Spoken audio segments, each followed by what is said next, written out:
Pagi-pagi nyeplok telur coy. Nih, nasinya udah disediain. Ah, aku ingin nyoba ini sih tuh. Wow. Oke. Taruh dulu di sini. Ini telurnya 2. Ini harganya 1000-an dong. Terasi bubuk cabe. Sudah disangrai, sudah matang. Ini ada halalnya. 3 kali nyambel, 100% terasi udang. Ya, ini 1000-an harganya. Ini bentuknya bubuk. Aduh, kesenggol aja dia udah bergoyang. Bentuknya bubuk. Cukup padat sih. Ini termasuk murah karena sekarang aja cabai mahal ya. Dan ini bentuknya bubuk tuh. Pengen nyobain katanya enak. Ya, mungkin ada micin-micinnya biasanya yang bikin gurih. Dikit aja dulu, sayang. Bismillahirrahmanirrahim. Assalamualaikum warahmatullahi wabarakatuh. Ini bener-bener baru beres subuh. Jam berapa sih sekarang? Jam 5:09. Beres subuh. Tanggal 1 April. Detik-detik menjelang Ramadan. Alhamdulillah. Ini saya cobain dulu ya. Ini bagian terasinya di sini. Bismillahirrahmanirrahim. Terasi yang begitu dominan loh. Beli terasi yang dilembutkan, dihancurkan seperti itu. Emang beda sih rasanya. Kita makan aja deh. Bismillahirrahmanirrahim.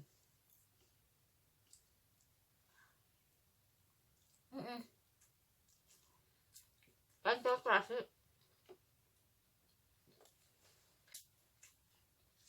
dihancurin kayak gitu rasanya, justru terasinya bukan sambelnya yang aku rasain.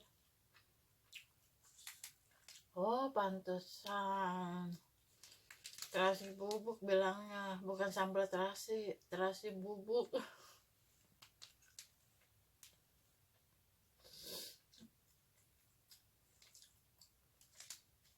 Jadi bukan sambal terasi, tapi ini sambal terasi bubuk. Aku nggak ngeh, aku mikirnya sambal terasi. 3 kali nyambel disitunya. Oh gitu. Oh bener, berarti ini terasi yang dihancurin gitu. Ya, aku salah paham. Bismillahirrahmanirrahim. Jadi aku nyambel, sambel. Begitu dicoba, kok terasi ya rasanya.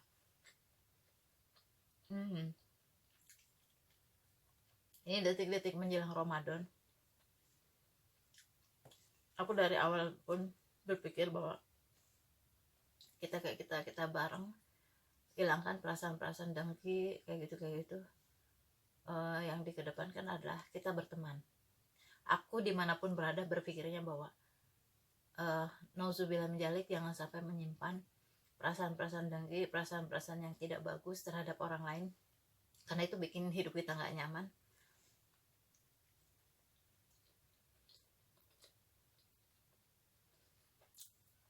Ya, bukan hanya menjelang Ramadan kita harus baik sama orang. Jadi aneh itu, aku bakalan makan sambal terasi, kira sambal terasi ini sih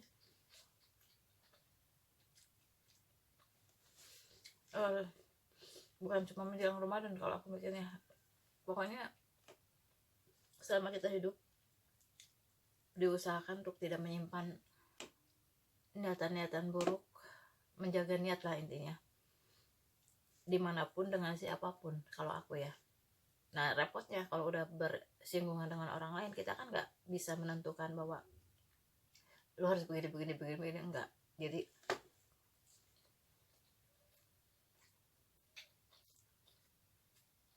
kita berteman, kalau aku kan gini,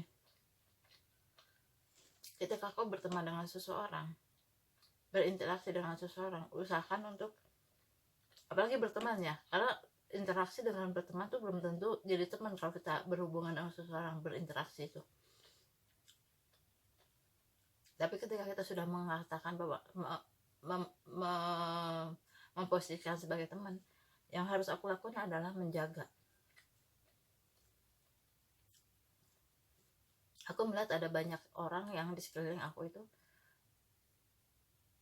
makanya aku tidak terlalu banyak teman juga ya sebenarnya, karena aku lihat mereka hanya karena ada kepentingan. Ya memang aku juga berteman, kalau nggak ada kepentingan tertentu susah untuk ketemunya ya, dan itu bonus menurutku ya. Bonus aja sih kalau kita misalnya berteman dengan seseorang terus ada hal yang bisa dilakukan bersama, itu bonus. Karena kalau kita berteman dengan seseorang terus tidak ada hal yang membuat kita menyatukan kita, itu sulit untuk ketemu, interaksi itu sulit, janjian makan bareng kayak gitu sulit. Hai, sambal di mana kau? Aku lagi nggak ada sambal.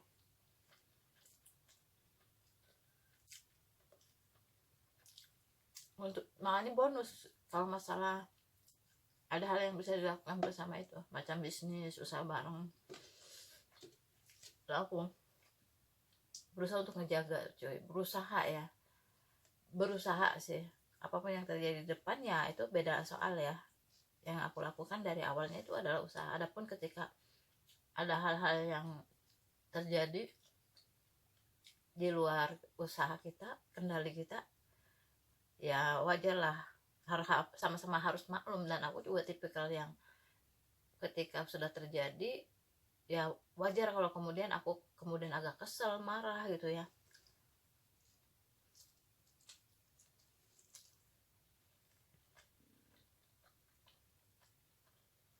Tapi selalu ada yang namanya evaluasi. Aku selalu mengevaluasi semuanya.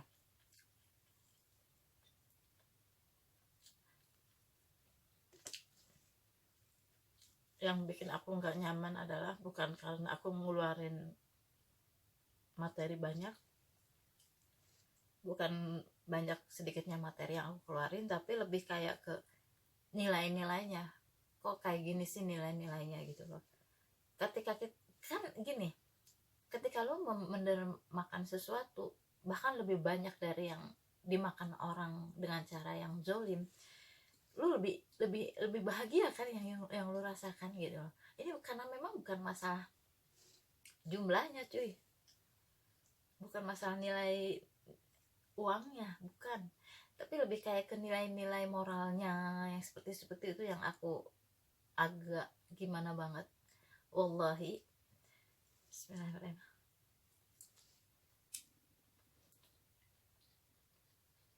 Karena aku sendiri berpikirnya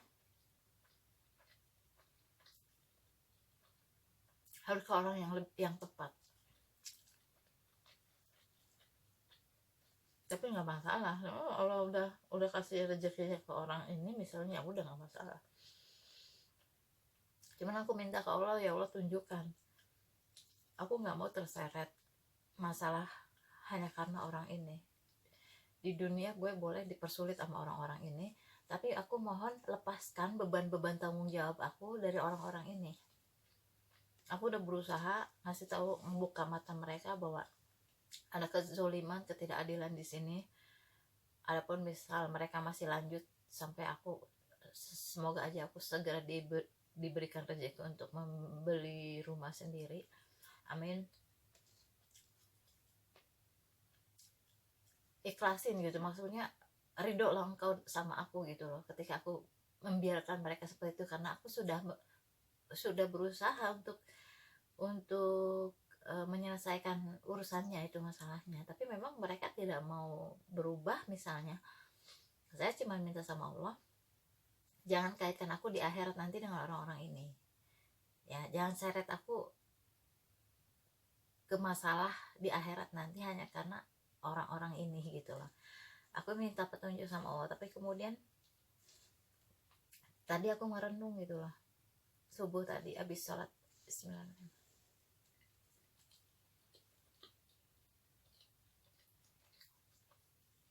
mungkin sinyalemen bahwa Allah sudah mengikhlaskan, meridhoin kalau aku lepas tanggung jawab dari orang-orang ini ya. Jadi pengennya sih kedepannya fokus untuk nyari duit aja udah deh, yang penting gue bisa bayar, itu aja.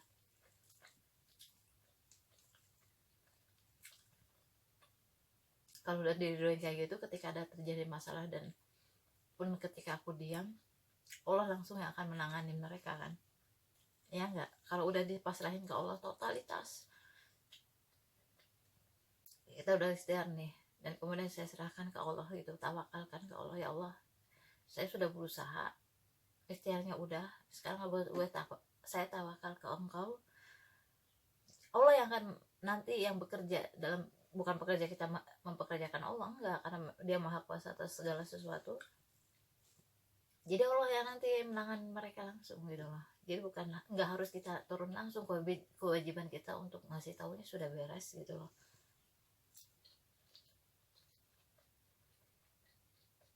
Sampai kepikiran gitu tadi, karena yang aku rasain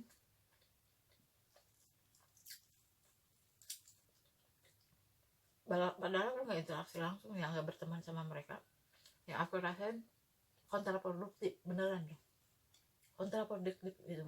Bahkan hanya memikirkan masalah ini pun, aduh banyak waktu yang terbuang percuma, energi terbuang percuma. Jadi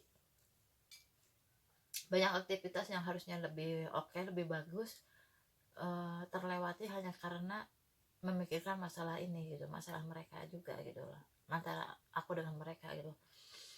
Makanya bener, kalau orang udah gitu deh, kalau kita salah memilih lingkungan orang ya kayak gini.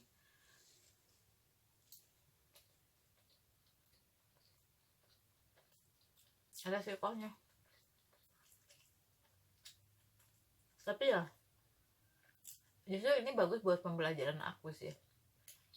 Dan aku bersyukur Allah nunjukin tempat ini. Karena kalau aku ingat-ingat lagi, aku juga sempat ngomong sama salah satu orang di sini. Kenapa ya aku kayak yang dituntun Allah untuk ke arah sini? Karena sebelumnya itu saya nyari ke beberapa tempat. Belum lama gitu loh dari aku nemuin tempat ini, semuanya bilang nggak bisa, ada aja alasannya. Karena mereka mungkin pikirnya buat mahasiswa gitu ya, kebanyakan mikirnya buat mahasiswa. Bahkan ada yang agak gimana gitu ke aku, intinya aku nggak boleh di situ, adalah alasannya karena dia mungkin untuk mahasiswa khusus. Tapi kemudian aku dengar dia menerima seseorang yang bukan mahasiswa, dia menerima yang bukan mahasiswa, nggak masalah karena memang ditunjukin apa, ada yang kosong bilangnya entar buat mahasiswa, buat mahasiswa, buat mahasiswa, sampai akhirnya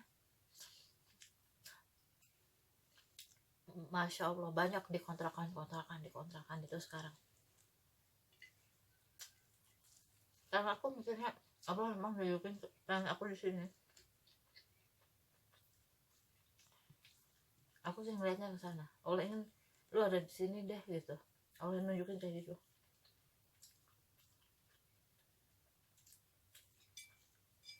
Jadi alhamdulillah aku bersyukur banget. Makanya aku nggak gimana banget sih wallahi ya, nggak kayak yang dulu yang beban banget. Ada di sini tuh yang bikin nyaman yang punya kontrakannya soalnya.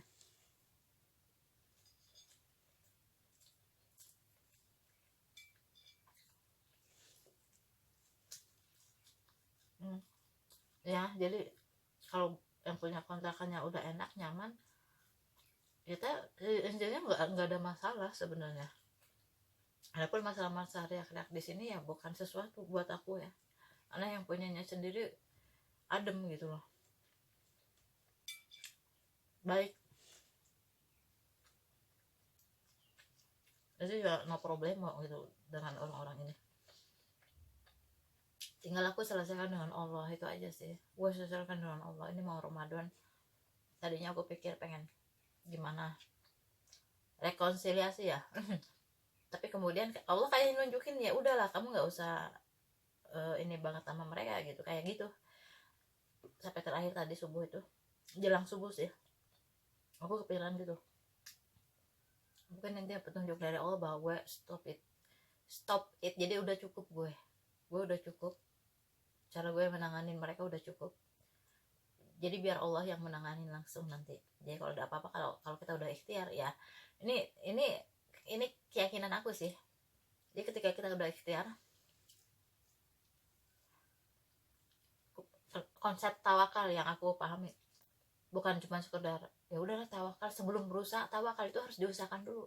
Jadi ada kisahnya, uh, kalau nggak salah ini kurang lebihnya intinya aja yang kita pakai ya. Ada seseorang sahabat yang bawa kuda, kalau nggak salah kuda atau apa sih, keledai ya. Kemudian dia singgah di satu tempat dan dia membiarkan keledainya begitu saja gitu. Kemudian ada yang lain nanya, kenapa kamu membiarkan keledai itu berkeliaran? Dia bilang, saya bertawakal kepada Allah. Enggak, tawakal kepada Allah itu enggak kayak gitu. Lu harus usaha dulu, lu ikat dulu, baru lu kemudian bertawakal. Usahakan dulu ya, sunatullahnya ya, bagaimana caranya supaya keledai ini aman, tidak hilang. Ya lu usaha dulu ya, ikat dulu lah yang benar gitu lah, bukan asal ngikat juga gitu kan. Lalu kan dengan kasus aku yakin ketika aku sudah berusaha sekarang ini, belum dari kemarinnya, kemudian aku cuma memikirkan batasan mana sih ya Allah, saya sebatas mana sih usahanya gitu, harus sampai mana gitu, Allah alam. Tapi kemudian aku berpikir mungkin saatnya ini sekarang tawakal ke Allah, Allah alam. Dan yang lebih ini lagi, yang lebih gimana banget itu, kalau aku sih takut ya kalau orang udah bertawakal atas satu kasus dan itu misalnya kaitannya dengan aku, kalau udah bertawakal ngeri coy, karena nanti Allah sendiri yang akan menentukan, yang akan, selama ini aku yang bergerak ya, berikutnya ketika ada kejadian kasus yang sama yang masih lulu juga dan masih berlangsung lagi, bukan gue yang akan menindak, Allah langsung loh. Iya, itu kalau udah semuanya udah terpenuhi, katakanlah syarat-syaratnya sudah terpenuhi, kita harus melakukan usaha dulu, usahanya sudah terpenuhi syaratnya, misalnya usaha, saya udah berusaha untuk membuka semuanya, bla bla bla bla, mengasih tahu, kemudian saya bertawakal ke Allah, berikutnya Allah yang akan menentukan nasib kalian secara langsung, bukan aku kan juga ikut andil gitu loh pada saat sebelum ini. Dan ketika sudah berusaha dan bertawakal, wow, wow, wow, wow, wow, itu jauh lebih ngeri daripada aku yang bertindak. Serius, wallahi itu yang gue pahami, wallahi itu sangat sangat serius itu kalau udah kayak gitu. Jadi Allah udah menangani langsung masalahnya, kasusnya. Aku sih ya Allah, selagi masih bisa, sebelum engkau turun tangan, perbaiki semua, semoga saja aku, makanya gini, aku mikirnya ya Allah kasih petunjuk, kasih petunjuk, kasih petunjuk, itu aja. Nggak terasa ini udah habis aja ya. Allah alam bisawab, aku bukan nih, aku cuma sharing pemikiran aku saja, karena aku pengen Ramadan juga tenang. Biasanya kan kita kalau Ramadan pengen tenang, katanya sih maaf-maafan dengan teman-teman kita yang bermasalah segala macam. Tapi ya it's okay. Yang jelas saya tidak memiliki niatan dari awal pun yang buruk, negatif, tidak mau nauzubillah min dzalik sama siapapun ya. Jadi adem-adem aja buat aku sih, tidak ada masalah buat aku. Oke, terima kasih sudah menonton. Wassalamualaikum warahmatullahi wabarakatuh.